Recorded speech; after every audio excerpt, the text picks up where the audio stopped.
Hi friends, ఎలా ఉన్నారు? పొద్దున్న లేవగానే ఫోన్ చేతిలోకి తీసుకుంటే చాలు ఒకప్పుడు గుడ్ మార్నింగ్ మెసేజ్లు కనిపించేవి. కానీ ఇప్పుడు స్కూల్ యూనిఫామ్ వేసుకోవాల్సిన వయసులో పబ్లిక్గా ముద్దులు, హగ్గులు, రోడ్డు మీద బూతులు, బ్రేకప్ ఏడుపులు. అబ్బో, ఒకటా రెండా?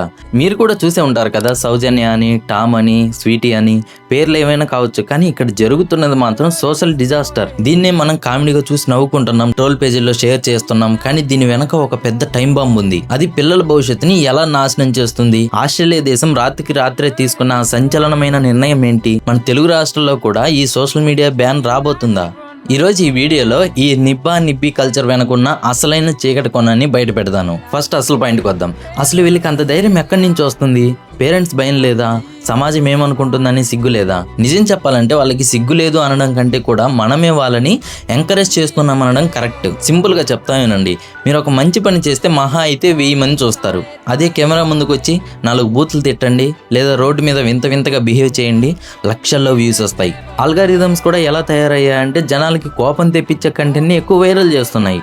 ఆ చిన్న పిల్లల మైండ్ సెట్లో ఇది ఫిక్స్ అయిపోయింది. నేను ఎంత ఎదవ పని చేస్తే అంత ఫేమస్ అవుతా అనే భ్రమలో బతుకుతున్నారు. మనం కామెంట్స్లో వాళ్ళని తిడుతున్నాం కదా అని అనుకుంటాం, కానీ ఆ నెగిటివ్ కామెంట్స్ కూడా వాళ్ళకి పెట్రోల్ లాంటివే.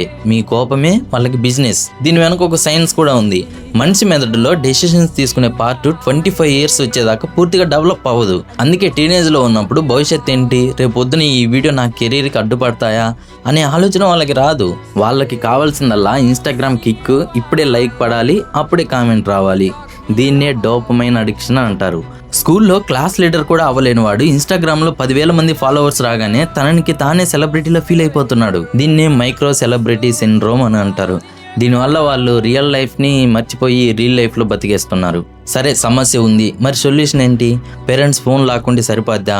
లేదు. ఇది పేరెంట్స్ వర్సెస్ పిల్లల యుద్ధం కాదు, ఇది పేరెంట్స్ వర్సెస్ సూపర్ కంప్యూటర్స్ యుద్ధం. అందుకే ఆస్ట్రేలియా గవర్నమెంట్ రీసెంట్గా ఒక చట్టం తీసుకొచ్చింది.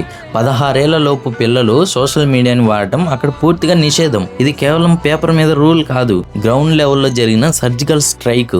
ఆస్ట్రేలియాలో జస్ట్ ఒక్క నెలలోనే 47 లక్షల మంది టీనేజర్స్ అకౌంట్స్ ని డిలీట్ చేసేశారు. ఇక్కడ ట్విస్ట్ ఏంటంటే, ఒకవేళ 16 ఏళ్ల లోపు పిల్లలు సోషల్ మీడియాలో కనిపిస్తే ఆ పిల్లాడి మీద కేసు పెట్టరు, వాళ్ళ పేరెంట్స్ ని అరెస్ట్ చేయరు. మరి ఎవరిని పట్టుకుంటారు? ఆ సోషల్ మీడియా కంపెనీని. ఇన్స్టాగ్రామ్ కానీ, ఫేస్బుక్ కానీ మెడలు వంచి ఒక్కో తప్పుకి దాదాపు 270 కోట్ల రూపాయలు ఫైన్ వేస్తారు. ఆ భయంతో కంపెనీలే ఇప్పుడు పిల్లల్ని బ్యాన్ చేసేస్తున్నాయి. మీకు ఇప్పుడు ఒక డౌట్ రావచ్చు, ఫేక్ డేట్ ఆఫ్ బర్త్ పెట్టి జాయిన్ అయిపోతాం కదా అని. అక్కడే ఉంది ఆస్ట్రేలియా టెక్నాలజీ పవర్. వాళ్ళు ఏజ్ని ఆధార్ కార్డు చూసి కనిపెట్టరు, బిహేవియర్ని బట్టి కనిపెడతారు. మీరు ఏ పోస్టులు లైక్ చేస్తున్నారు, మీ ఫ్రెండ్ ఎవరు, మీ టైపింగ్ స్పీడ్ ఏంటి, ఇవన్నీ ట్రాక్ చేసి వీడు పక్కాగా 16 ఏళ్ల లోపు పిల్లాడే అని ఏఐ పసిగట్టేస్తుంది, అకౌంట్ లేపేస్తుంది. ఇదంతా వింటుంటే మన ఇండియాలో ఎప్పుడు వస్తుందిరా బాబు ఈ చట్టం అనిపిస్తుంది కదా. గుడ్ న్యూస్ ఏంటంటే ఆ సమయం కూడా దగ్గరలోనే ఉంది.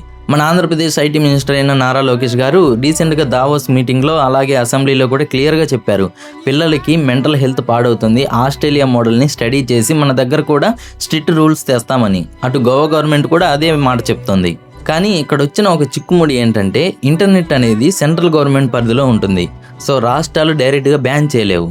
అందుకే మన రాష్ట్రాల నుంచి ఢిల్లీకి ప్రపోజల్స్ వెళ్తున్నాయి. సుప్రీంకోర్టులో కూడా దీని మీద పెద్ద చర్చ జరుగుతుంది. సో నా అంచనా ప్రకారం ఇంకో 3 to 5 yearsలో ఇండియాలో కూడా under 16 years social media ban అనేది ఖచ్చితంగా వస్తుంది. చాలా మందికి ఇంకో డౌట్ ఉంటుంది, సోషల్ మీడియా తీసేస్తే పిల్లలు చదువుకోవడం ఎలా, డౌట్స్ ఎలా క్లారిఫై చేసుకుంటారని. గుర్తుపెట్టుకోండి, గవర్నమెంట్ బ్యాన్ చేసేది సోషల్ మీడియాని మాత్రమే, ఇంటర్నెట్ని కాదు. యూట్యూబ్ కిడ్స్ కానీ, గూగుల్ క్లాస్ రూమ్ కానీ, ఎడ్యుకేషనల్ యాప్స్ ఇవన్నీ పనిచేస్తాయి. కేవలం అడిక్షన్ని పెంచే ఇన్స్టాగ్రామ్, స్నాప్చాట్, ఫేస్బుక్ లాంటివి మాత్రమే బ్లాక్ చేస్తారు. అంటే వాళ్ళ చేతిలో పుస్తకం లాక్కోవట్లేదు, పుస్తకంలో దాక్కున్న మత్తు మందును లాక్కుంటున్నారు. సో చదువుకి ఫుల్ సపోర్ట్ ఉంటుంది. సో చివరిగా ఈ వీడియో చూస్తున్న యూత్కి, అలాగే టీనేజర్స్కి ముఖ్యంగా చెప్తున్నా, వైరల్ అవ్వడం గొప్ప కాదు, లైఫ్లో వాల్యూ ఉండడం గొప్ప. ఈరోజు నువ్వు అప్లోడ్ చేసే వీడియోకి లక్షల వ్యూస్ రావచ్చు, కానీ రేపు పొద్దున నీ ఆకలి తీరాలన్నా, నీ ఫ్యామిలీని చూసుకోవాలన్నా కావాల్సింది ఫాలోవర్స్ కాదు, ఫైనాన్షియల్ స్టెబిలిటీ. నీ దగ్గర టాలెంట్ ఉంటే దాన్ని స్కిల్గా మార్చుకో, స్టాక్ మార్కెట్ నేర్చుకో, ఎడిటింగ్ నేర్చుకో, కోడింగ్ నేర్చుకో. అంతే తప్ప ఈ నిబ్బా వేషాలు వేస్తే ఫ్యూచర్లో మిగిలేది రిగ్రెట్ మాత్రమే. అలాగే పేరెంట్స్ కూడా చట్టం వచ్చేదాకా వెయిట్ చేయకండి. మీ పిల్లలకి స్మార్ట్ ఫోన్ ఇచ్చే బదులు స్మార్ట్గా ఆలోచించడం నేర్పించండి.